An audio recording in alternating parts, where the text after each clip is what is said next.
¿Cuándo llegará el Mesías? ¿Por qué se retrasa?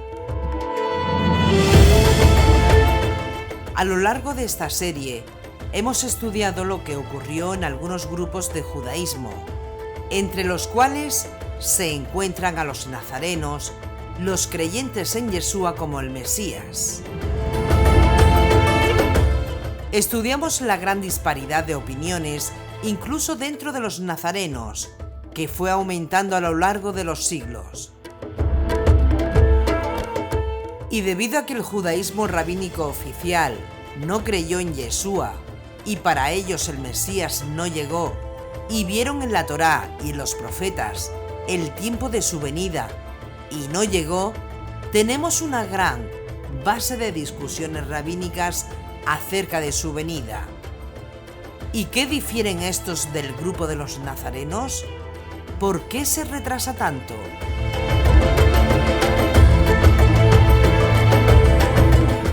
A lo largo de este capítulo, estudiaremos en el Talmud las diferentes posiciones rabínicas y nazarenas sobre la venida del Hijo del Hombre. Y pudiera parecer un tema trivial, pero las evidencias expuestas en el Talmud indirectamente pueden incluso dar apoyo a nuestra exégesis, la del grupo de los nazarenos.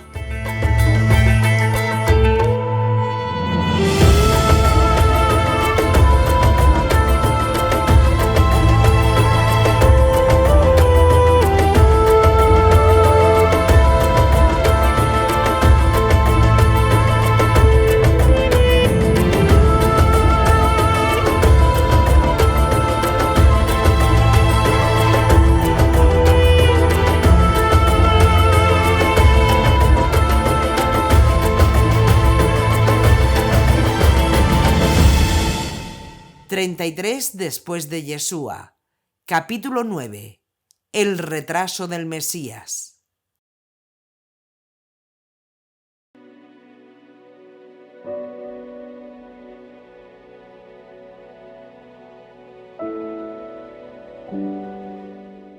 En el capítulo anterior estudiamos pasajes que se relacionan con la venida del Mesías y con el concepto histórico después de la semana de la creación.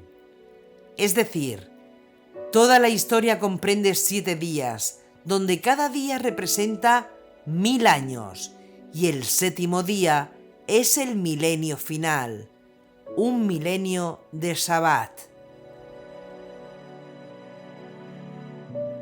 El Tratado de Sanedrín 97b dice: Elihach le dijo al rabí Judash, hermano del rabí Saya el Pío: el mundo existirá por un periodo no menor a 85 jubileos, y en el último jubileo el hijo de David vendrá. Entonces él pregunta si será al comienzo o al final. Elihach le responde que no sabe. Rabí Judá pregunta: ¿debe este periodo ser completado o no? Yo no lo sé. Rabí Ashi comenta que Elihach le dijo que antes de esto no lo espere, pero después de este periodo debe esperarlo. En otras palabras, estos rabinos se preguntan cuándo será la venida del Mesías, y si nos fijamos bien, ahí está presente el concepto de que Él existirá por un tiempo no menor a los 85 jubileos. Esto significa 4250 años, puesto que cada jubileo se compone de 50 años, en donde en el último jubileo el Mesías vendrá. Por tanto, la pregunta que formuló Rabí Judash es que si el Mesías vendrá al principio o al final del último jubileo. Pero Elihach no lo sabe. Esta cita es baraíta, una antigua fuente tanaítica, es decir, que se encuentra fuera de Mishnah. Pues bien, la sección deja a los rabinos en el aire. Da una fecha similar a las discusiones anteriores, solo que ahora no está basada en una semana, sino más bien en los jubileos. Se sitúa en el mismo marco de tiempo.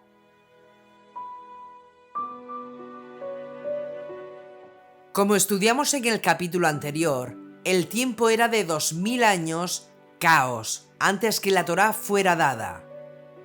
Por 2000 años la Torá florecerá, y los siguientes 2000 años serán la edad mesiánica. Esto hace suponer que el Mesías vendrá aproximadamente en el año 4000, de acuerdo al calendario judío. Es decir, los 85 jubileos corresponden a 4250 años.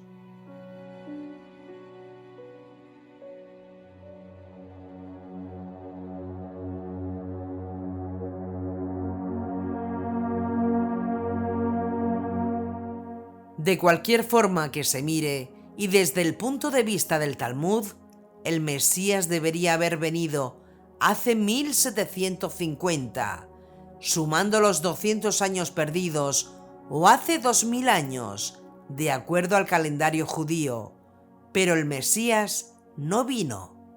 Y por esa razón, Rav Asi es un Amora, un rabí talmúdico del siglo IV.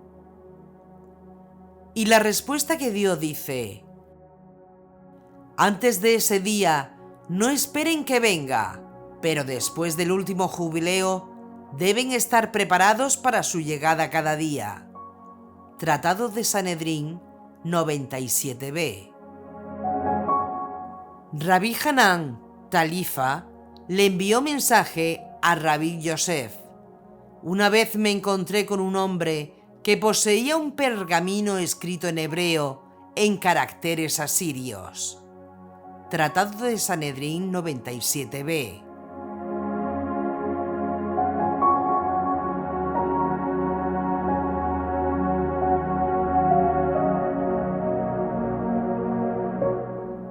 Antes de continuar, debemos explicar que el texto hebreo que tenemos hoy en el Tanaj y la forma en que lo escribimos en el presente es de carácter asirio.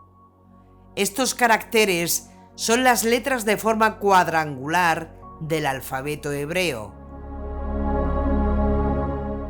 Los caracteres que nuestros ancestros utilizaron durante el periodo del primer templo son los llamados cananitas, que difieren mucho de lo que leemos hoy en día. Es decir, solo pocas personas, entre las que se encuentran paleontólogos o arqueólogos, pueden leer esa escritura antigua que fue escrita durante ese periodo. Los pergaminos del Mar Muerto contienen un poco de este tipo de escritura. Básicamente, el tetragramatón Yuhei Bajei está preservado en los caracteres cananitas antiguos del hebreo en esos pergaminos. Así pues, Rav Hanan le está diciendo a Rav Yosef: una vez me encontré con un hombre que tenía un pergamino escrito en hebreo con caracteres asirios, y yo le pregunté: ¿cuándo llegó a sus manos? ¿Cómo encontró ese pergamino con letras diferentes?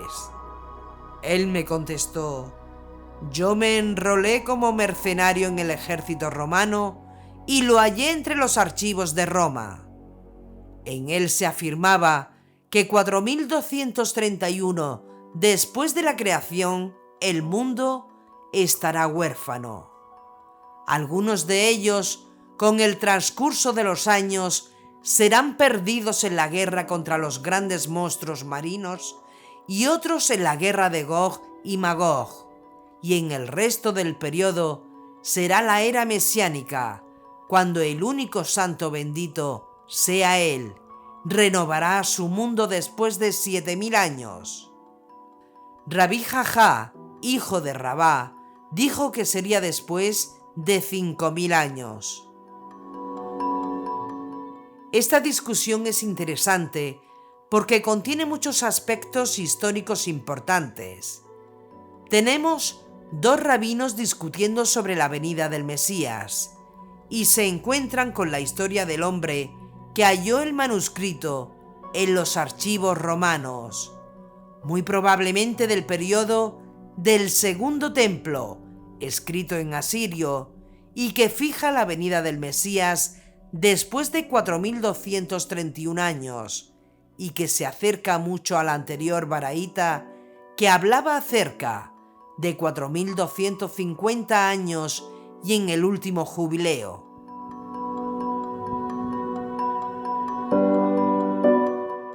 Así que en esta discusión siguen escudriñando el jubileo para saber cuándo será la venida del Mesías, apoyándose en ese manuscrito en lenguaje hebreo. El pergamino es interesante, puesto que sabemos que el ejército romano, después de saquear Jerusalén en el año 70 después de Yeshua, tomaron objetos del templo y muchos de los documentos que ahí se encontraban.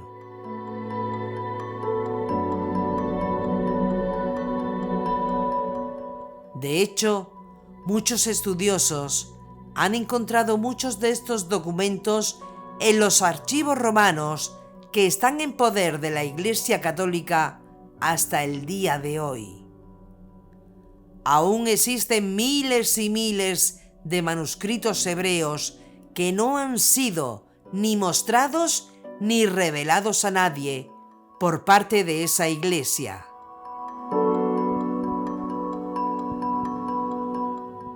¿Y cómo sabemos esto? Lo sabemos porque en Aesthetic Online tenemos casi en exclusiva una copia de un manuscrito muy antiguo, escrito en 1472, 20 años antes de la expulsión de los judíos de España, escrito por un judío sefardí, manuscrito que es casi imposible de conseguir y que nos llevará algún tiempo estudiar a fondo y exponer nuestro estudio.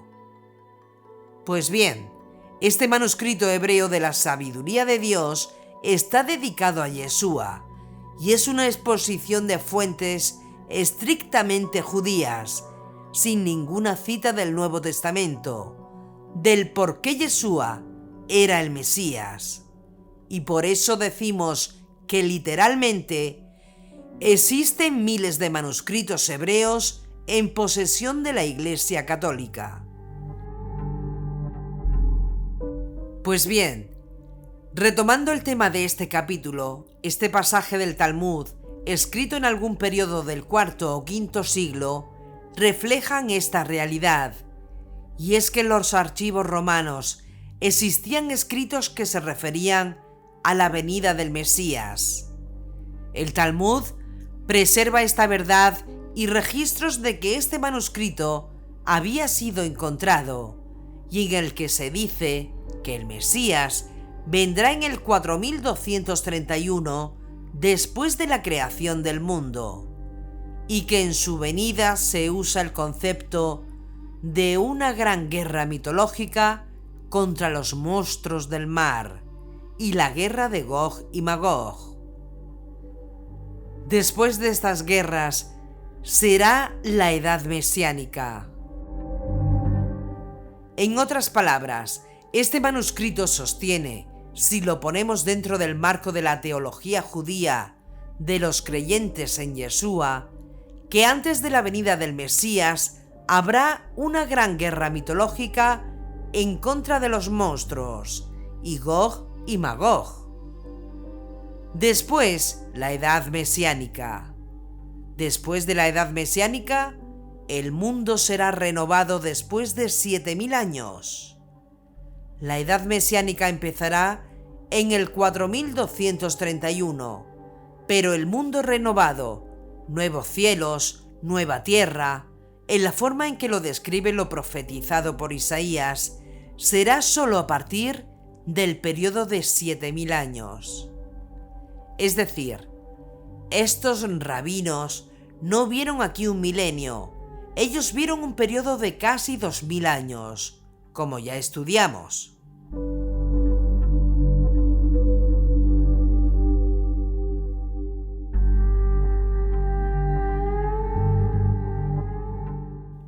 Rab Aha, un erudito babilonio posterior, dijo: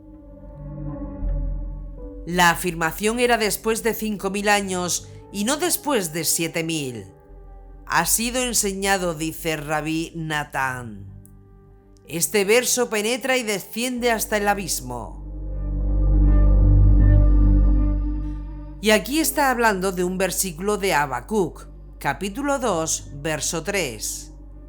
Un pasaje sobre el pensamiento judío acerca del Mesías y especialmente en el concepto de Maimónides del Mesías. Pero veamos cómo el Talmud menciona y traduce este verso.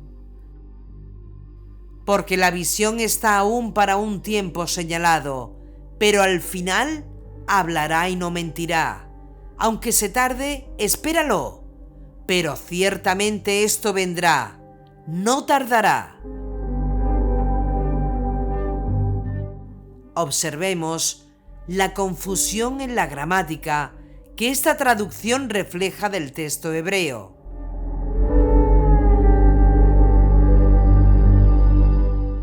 El sujeto es la visión, pero al final hablará, no mentirá. ¿Y quién hablará y no mentirá? La visión, porque dice, aunque se tarde, espéralo. Entonces, el sujeto cambia a la mitad de su significado. Puede pensar que el sujeto sigue siendo la visión, pero en este punto, el sujeto es un pronombre masculino, él, no la. Aunque se tarde, espéralo. Pero ciertamente esto vendrá, no tardará. De nuevo, hay un intercambio entre él y esto, un pronombre personal por un adjetivo demostrativo. Continuando la lectura del Talmud del pasaje dice: no como nuestros maestros que interpretaron el verso hasta el tiempo y los tiempos y la división del tiempo. En otras palabras, tiempo, otro tiempo y un tiempo dividido, esa es la forma traducida aquí de Daniel 7, verso 25. Es decir, los últimos 3 años y medio de la visión de Daniel. Pues bien, el Talmud menciona este verso en la persona de Rab Natán, de Habacuc, y luego rechaza la opinión de los maestros, es decir, los grandes rabinos, quienes lo interpretaron a la luz de Daniel 7:25, y no como lo hace Rab Sillai, que expresó: aliméntalos con pan de lágrimas y dales lágrimas a beber una tercera vez, no como Rabí Akiva, que escribió: aunque una vez es un corto tiempo, y yo haré temblar los cielos y la tierra.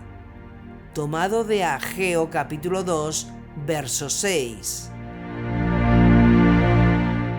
Por consiguiente, tenemos 3 versos escritos por diferentes rabinos o grupos diferentes de rabinos, de hecho, en diferentes periodos de tiempo. Cada uno de estos versos dice o parecen indicar un tiempo en el cual el Mesías vendría. Así que tenemos el primer verso tomado de Habacuc 2:3, el segundo tomado de Daniel 7:25 y el tercero tomado de Ageo 2:6. Pues bien, regresemos a estos 3 versos. Veamos cómo el Talmud presenta la visión de Rabí Akiva de cuando el Mesías vendrá. La opinión de Rabí Akiva, basada en Ageo, es que la primera dinastía, los asmoneanos, durará 70 años. La segunda dinastía, los herodianos, durará 52 años. Y el reino de Bar Kokhba, Simón Bar Koshiba, 2 años y medio. ¿Y qué importancia tiene esto? El porqué de la relevancia de esta visión es que él fue quien nombró y ungió como Mesías a Bar Kokhba. En el año 135 después de Yeshua, la gran revuelta judía, que fracasó durante la época de Adriano, duró 3 años aproximadamente. En el año 135 después de Yeshua, Rabí Akiva y otros 9 grandes rabinos que apoyaron la revuelta fueron ejecutados y crucificados por los romanos, dando lugar a que la revuelta trajo una gran calamidad. ¿Por qué? Porque Jerusalén fue totalmente destruida por Adriano. Cada uno de los edificios fue destruido, aplanado y cubierto con tierra, y una nueva ciudad, llamada Aelia Capitolina, fue construida en el lugar que una vez estuvo Jerusalén.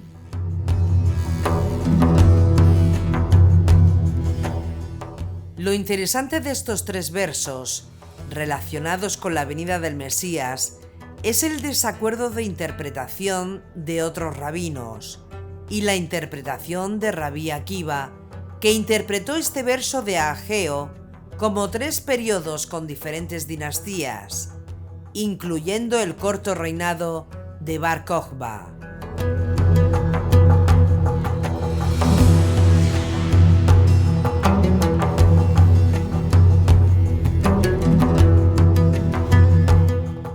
Hoy sabemos que Bar Kokhba firmaba Bar Kosiba porque encontraron un escrito en el área del Mar Muerto y tenemos su firma y caligrafía. Así sabemos que el nombre real no fue Bar Kokhba, que significa hijo de las estrellas, sino Bar Kosiba, que significa hijo de la mentira. Por supuesto, Rabí Akiva, como Bar Kosiba, trajeron una terrible y horrible calamidad sobre la nación de Israel, que causó que la mayoría del pueblo de Israel fuera echado de Jerusalén y de casi toda Judea.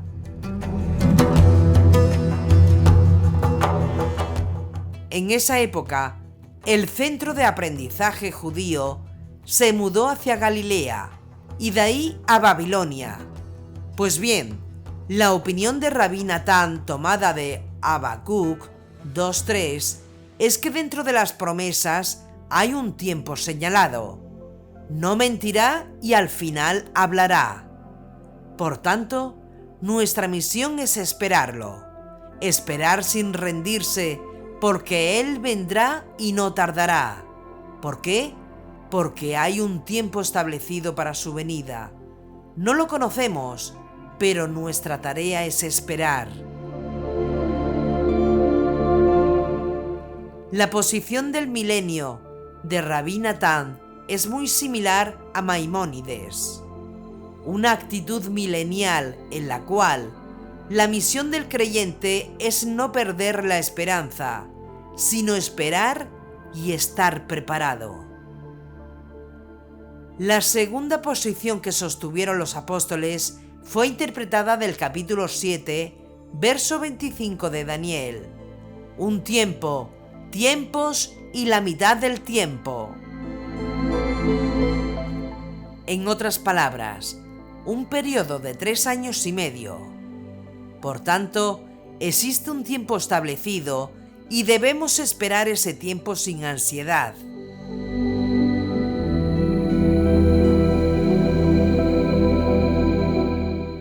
La posición de Rabí Akiva es que el Mesías vendría en su propio tiempo, y de hecho, él creyó que era Bar Kokhba, aunque sabemos que fue un fracaso total.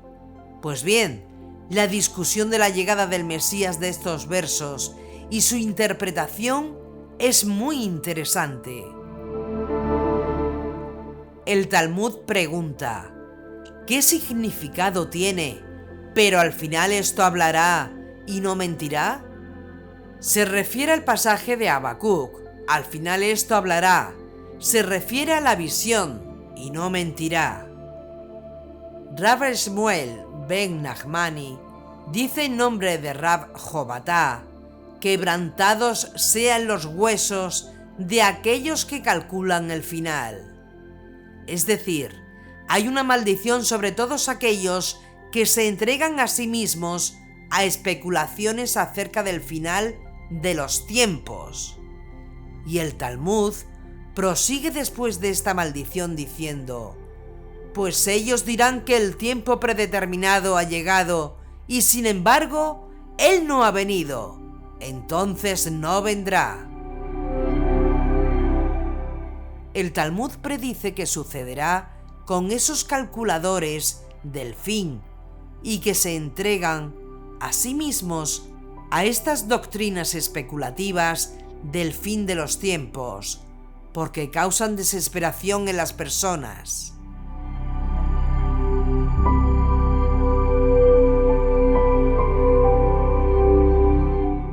El Talmud una y otra vez repite que esperemos, como está escrito: aunque se tarde, espéralo.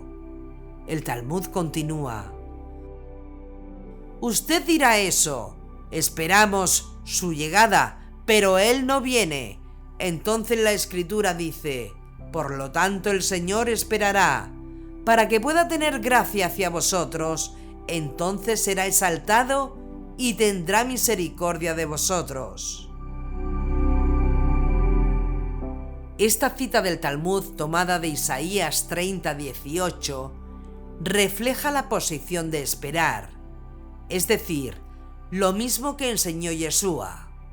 Yeshua dijo que el Mesías, el Hijo del Hombre, podría retrasarse para que más personas pudieran escuchar las buenas nuevas y cambiar sus vidas, caminar en la luz y ser salvos. Porque si viniera en ese momento, la mayoría del mundo sería impío, estaría aún en desobediencia y en rebelión con Dios.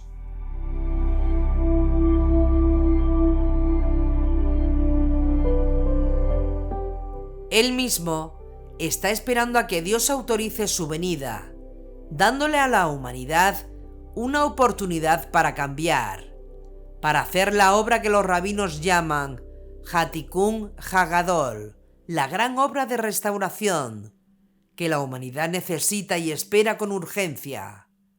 Y por eso el Talmud dice: pero, puesto que nosotros lo estamos esperando, Él hace lo mismo.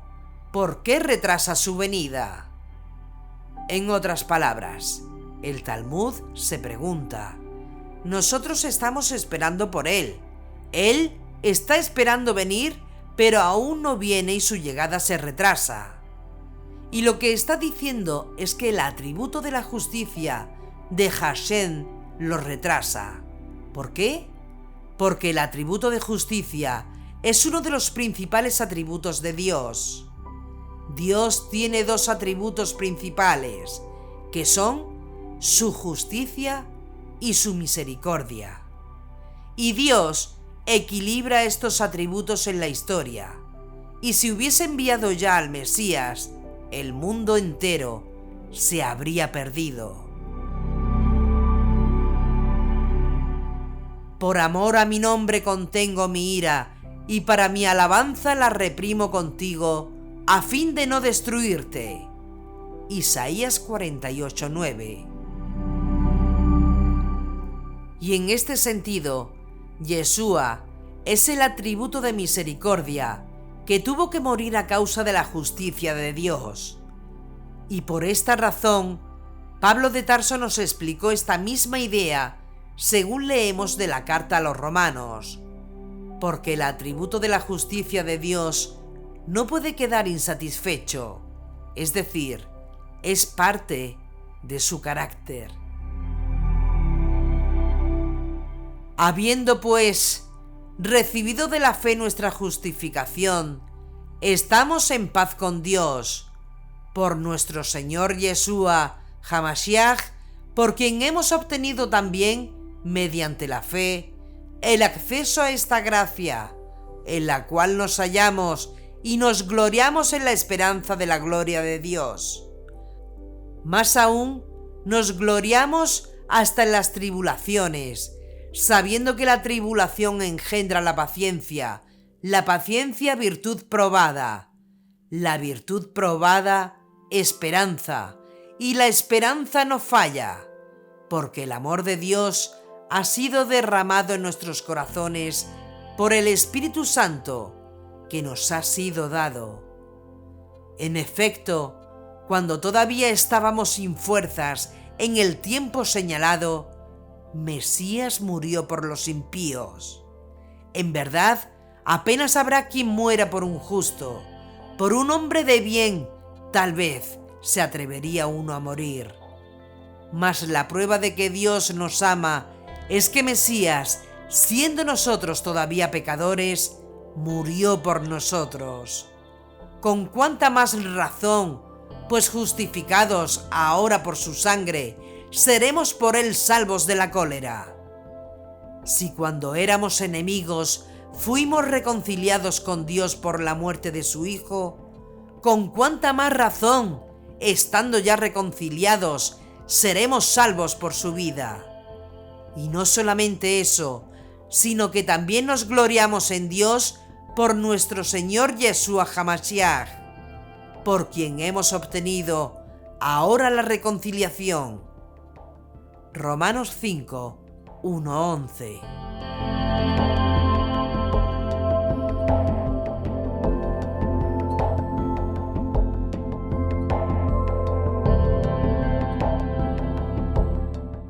En consecuencia, la actitud de Dios hacia la humanidad es un balance de su amor, de su misericordia y de su deseo por la verdad y justicia.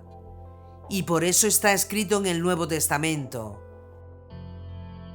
porque la ley fue dada por medio de Moisés, la gracia y la verdad nos han llegado por Yeshua HaMashiach. Juan 1:17.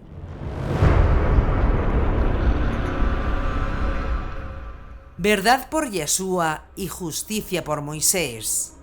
Es decir, Yeshua pagó por nosotros para que pudiéramos recibir la gracia.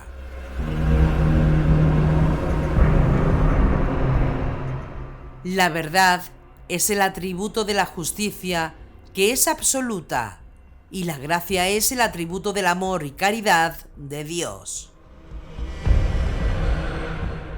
Pero ahora, independientemente de la ley, la justicia de Dios se ha manifestado, atestiguada por la ley y los profetas, justicia de Dios por la fe en Yeshua HaMashiach para todos los que creen, pues no hay diferencia alguna. Todos pecaron y están privados de la gloria de Dios, y son justificados por el don de su gracia, en virtud de la redención realizada en Mesías Yeshua, a quien exhibió Dios como instrumento de propiciación por su propia sangre, mediante la fe, para mostrar su justicia, habiendo pasado por alto los pecados cometidos anteriormente, en el tiempo de la paciencia de Dios, en orden a mostrar su justicia en el tiempo presente, para ser el justo y justificador del que cree en Yeshua. Romanos 3, 21-26.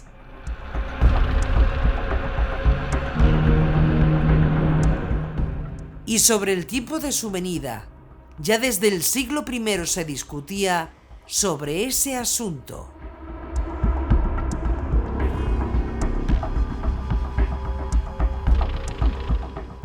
Y esto teniendo en cuenta el momento en que vivimos, porque es ya hora de levantaros del sueño, que la salvación está más cerca de nosotros que cuando abrazamos la fe. La noche está avanzada, el día se avecina. Despojémonos, pues, de las obras de las tinieblas y revistámonos de las armas de la luz.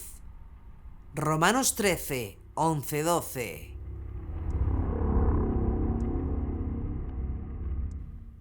No perdáis ahora vuestra confianza, que lleva consigo una gran recompensa. necesitáis paciencia en el sufrimiento para cumplir la voluntad de Dios y conseguir así lo prometido. Pues todavía un poco, muy poco tiempo, y el que ha de venir vendrá sin tardanza. Hebreos 10, 35-37.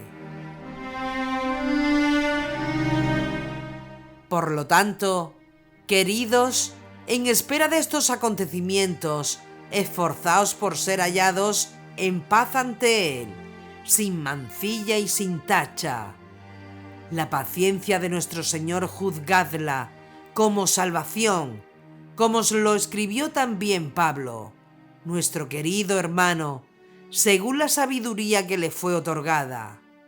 Lo escribe también en todas las cartas cuando habla en ellas de esto, aunque hay en ellas cosas difíciles de entender, que los ignorantes y los débiles interpretan torcidamente, como también las demás escrituras, para su propia perdición.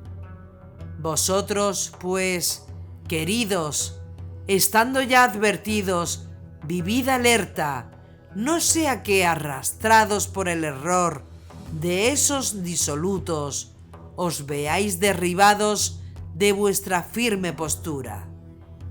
Segunda de Pedro 3, 14, 17. Esta es ya, queridos, la segunda carta que os escribo. En ambas, con lo que os recuerdo, despierto en vosotros el recto criterio. Acordaos de las predicciones de los santos profetas y del mandamiento de vuestros apóstoles, que es el mismo del Señor y Salvador. Sabed ante todo que en los últimos días vendrán hombres llenos de sarcasmo, guiados por sus propias pasiones, que dirán en son de burla: ¿dónde queda la promesa de su venida? Pues desde que murieron los padres, todo sigue como al principio de la creación. Porque ignoran intencionadamente que hace tiempo existieron unos cielos y también una tierra surgida del agua y establecida entre las aguas por la palabra de Dios, y que por esto el mundo de entonces pereció inundado por las aguas del diluvio, y que los cielos y la tierra presentes, por esa misma palabra, están reservados para el fuego y guardados hasta el día del juicio y de la destrucción de los impíos. Mas una cosa no podéis ignorar, queridos, que ante el Señor un día es como 1000 años, y 1000 años como un día. No se retrasa el Señor en el cumplimiento de la promesa, como algunos lo suponen, sino que usa de paciencia con vosotros, no queriendo que algunos perezcan, sino que todos lleguen a la conversión. Segunda de Pedro 3, 1, 9.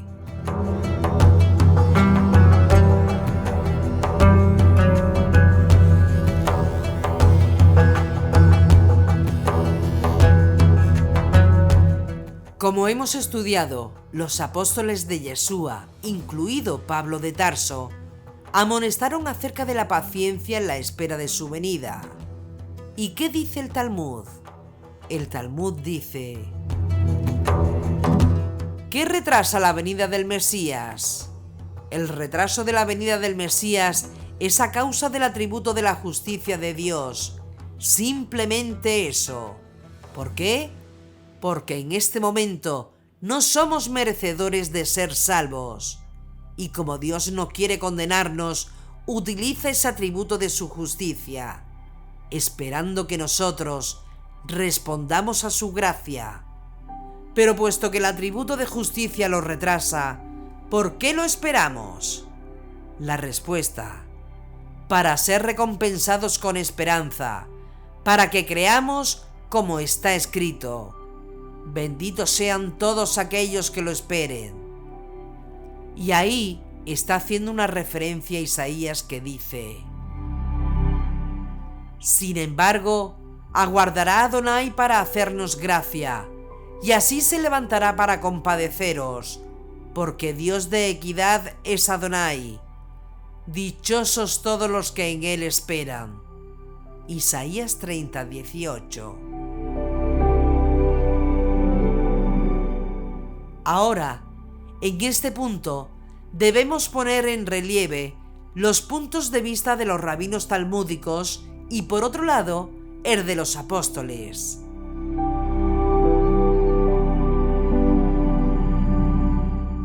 El gran punto conflictivo es que el judaísmo rabínico, que no cree en Yeshua como el Mesías, determinó que el tiempo para la llegada ya había pasado.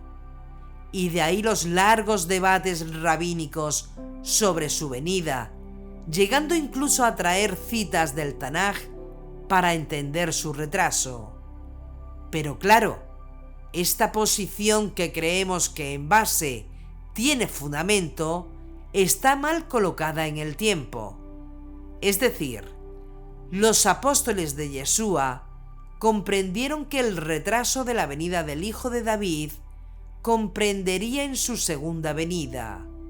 Y aquí está la gran diferencia.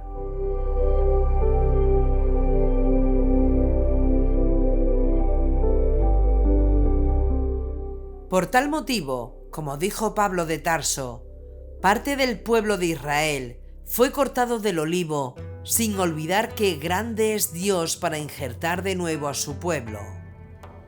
Y en todo este sentido, que hemos estudiado en estos últimos capítulos, podrán comprender ahora, mucho mejor, la carta de Pablo a los romanos. Presten mucha atención.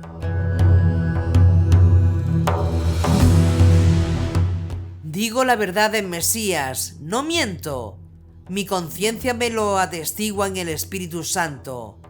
Siento una gran tristeza y un dolor incesante en el corazón, pues desearía ser yo mismo anatema, separado de Mesías, por mis hermanos, los de mi raza según la carne, los israelitas, de los cuales es la adopción filial, la gloria, las alianzas, la legislación, el culto, las promesas y los patriarcas, de los cuales también procede Mesías según la carne, el cual está por encima de todas las cosas, Dios bendito por los siglos.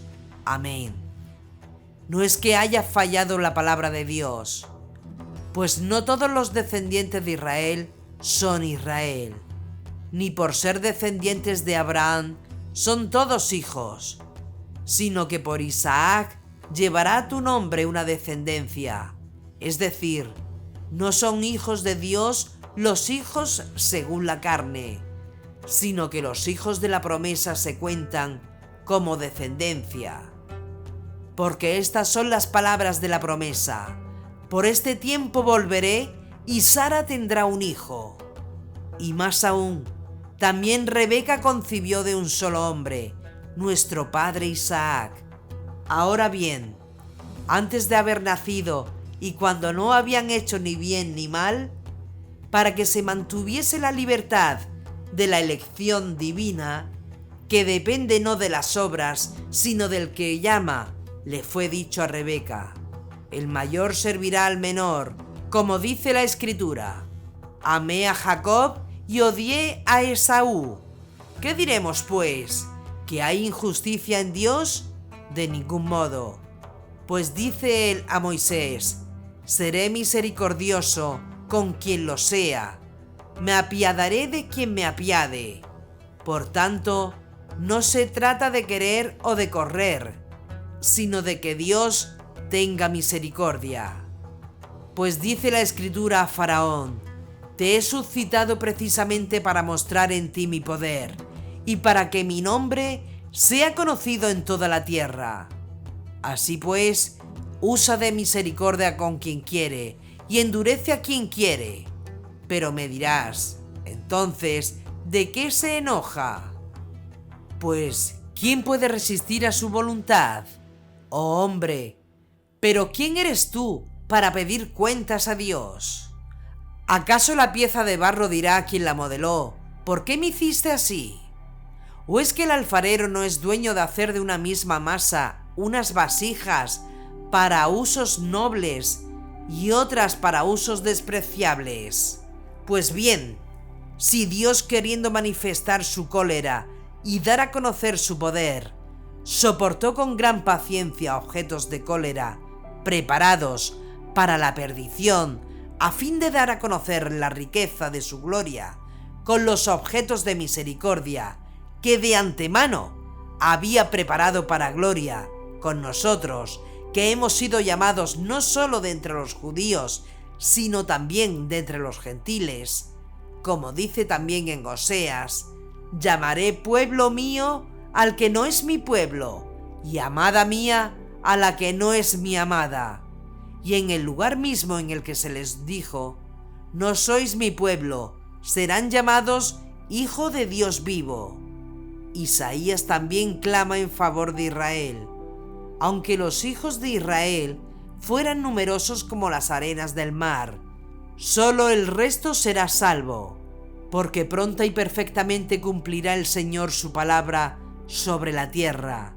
Y como predijo Isaías: si el Señor de los ejércitos no nos dejara una descendencia, como Sodoma hubiéramos venido a ser y semejantes a Gomorra. ¿Qué diremos pues? Que los gentiles que no buscaban la justicia han hallado la justicia de la fe, mientras Israel, buscando una ley de justicia, no llegó a cumplir la ley. ¿Por qué? Porque la buscaba no en la fe, sino en las obras. Tropezaron contra la piedra de tropiezo, como dice la Escritura: he aquí que pongo en Sión piedra de tropiezo y roca de escándalo, mas el que crea en él no será confundido. Romanos 9, 1-33.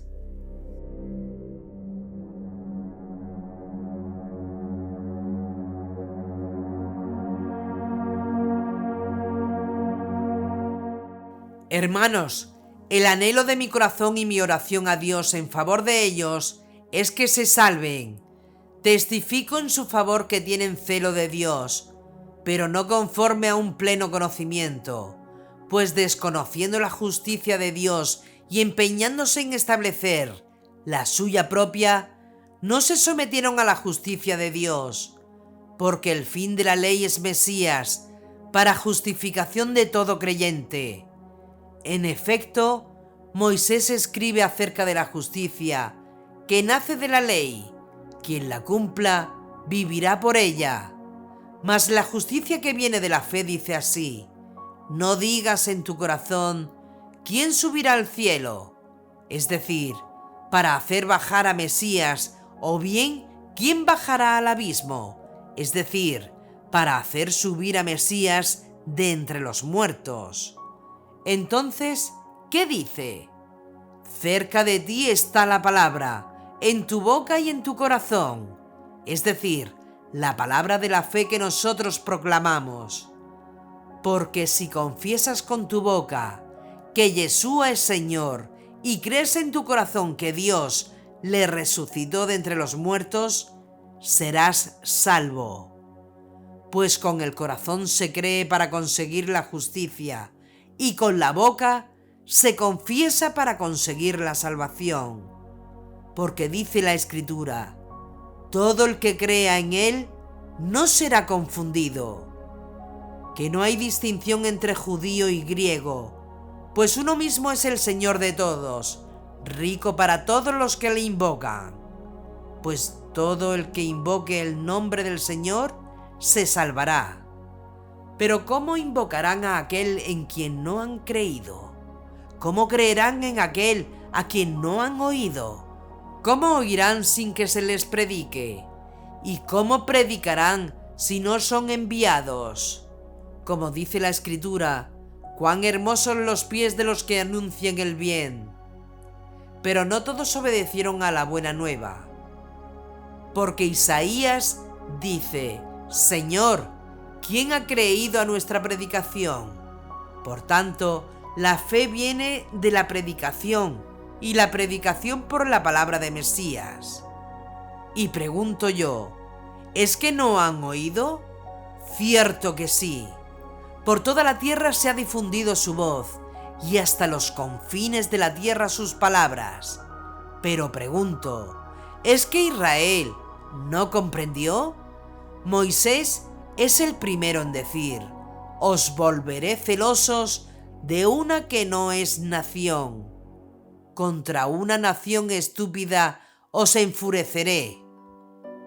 Isaías, a su vez, se atreve a decir, fui hallado de quienes no me buscaban, me manifesté a quienes no preguntaban por mí. Mas a Israel dice, todo el día extendí mis manos hacia un pueblo incrédulo y rebelde. Romanos 10, 1-21.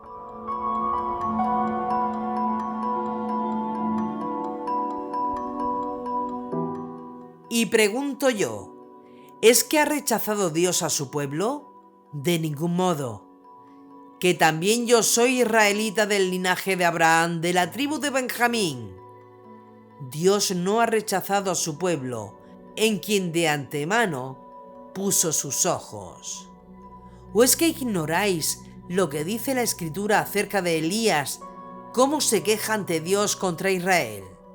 Señor, han dado muerte a tus profetas, han derribado tus altares, y he quedado yo solo, y acechan contra mi vida. ¿Y qué le responde el oráculo divino? Me he reservado 7,000 hombres que no han doblado la rodilla ante Baal. Pues bien, del mismo modo, también en el tiempo presente subsiste un resto elegido por gracia. Y si es por gracia, ya no lo es por las obras. De otro modo, la gracia no sería ya gracia. Entonces, ¿qué? Que Israel no consiguió lo que buscaba, mientras lo consiguieron los elegidos. Los demás se endurecieron, como dice la Escritura. Dióles Dios un espíritu de embotamiento, ojos para no ver y oídos para no oír, hasta el día de hoy. David también dice, conviértase su mesa en trampa y lazo en piedra de tropiezo y justo pago. Oscurézcanse sus ojos para no ver, agobia sus espaldas sin cesar. Y pregunto yo, ¿es que han tropezado para quedar caídos? De ningún modo, sino que su caída ha traído la salvación a los gentiles para llenarlos de celos. Y si su caída ha sido una riqueza para el mundo y su mengua riqueza para los gentiles, ¿qué no será su plenitud? Os digo pues a vosotros, los gentiles, por ser yo verdaderamente apóstol de los gentiles, hago honor a mi ministerio, pero es con la esperanza de despertar celos en los de mi raza y salvar a alguno de ellos. Porque si su reprobación ha sido la reconciliación del mundo, ¿qué será su readmisión sino una resurrección de entre los muertos? Y si las primicias son santas, también la masa, y si la raíz es santa, también las ramas. Que si algunas ramas fueron desgajadas, mientras tú, olivo silvestre, fuiste injertado entre ellas, hecho partícipe con ellas de la raíz y de la savia del olivo, no te engrías contra las ramas, y si te engríes, sábete que no eres tú quien sostiene la raíz, sino la raíz que te sostiene. Pero dirás, las ramas fueron desgajadas para que yo fuera injertado. Muy bien, por su incredulidad fueron desgajadas, mientras tú por la fe te mantienes. No te engrías, más bien teme, que si Dios no perdonó a las ramas naturales, no sea que tampoco a ti te perdone. Así pues, considera la bondad y la severidad de Dios, severidad con los que cayeron, bondad contigo, si es que te mantienes en la bondad, que si no, también tú serás desgajado. En cuanto a ellos, si no se obstinan en la incredulidad, serán injertados, que poderoso es Dios para injertarlos de nuevo. Porque si tú fuiste cortado del olivo silvestre, que eras por naturaleza, para ser injertado contra tu natural en un olivo cultivado, con cuánta más razón ellos, según su naturaleza, serán injertados en su propio olivo. Pues no quiero que ignoréis, hermanos, este misterio. No sea que presumáis de sabios. El endurecimiento parcial que sobrevino a Israel durará hasta que entre la totalidad de los gentiles. Y así, todo Israel será salvo, como dice la Escritura. Vendrá de Sión el libertador, alejará de Jacob las impiedades, y esta será mi alianza con ellos, cuando haya borrado sus pecados. En cuanto a la buena noticia, son enemigos para vuestro bien, pero en cuanto a la elección, amados en atención a sus padres, que los dones y la vocación de Dios son irrevocables. En efecto, así como vosotros fuisteis en otro tiempo rebeldes contra Dios, mas al presente habéis conseguido misericordia a causa de su rebeldía, así también ellos al presente se han revelado con ocasión de la misericordia otorgada a vosotros, a fin de que también ellos consigan ahora misericordia. Pues Dios encerró a todos los hombres en la rebeldía para usar con todos ellos de misericordia. Oh abismo de la riqueza, de la sabiduría y de la ciencia de Dios, cuán insondables son sus designios e inescrutables sus caminos. En efecto, ¿quién conoció el pensamiento del Señor? ¿O quién fue su consejero? ¿O quién le dio primero que tenga derecho a la recompensa? Porque de Él, por Él y para Él son todas las cosas.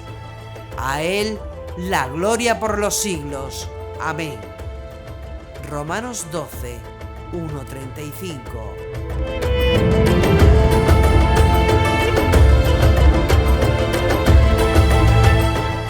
Por tanto, esperemos con bondad y justicia, imitando a Dios, para que podamos ser bendecidos.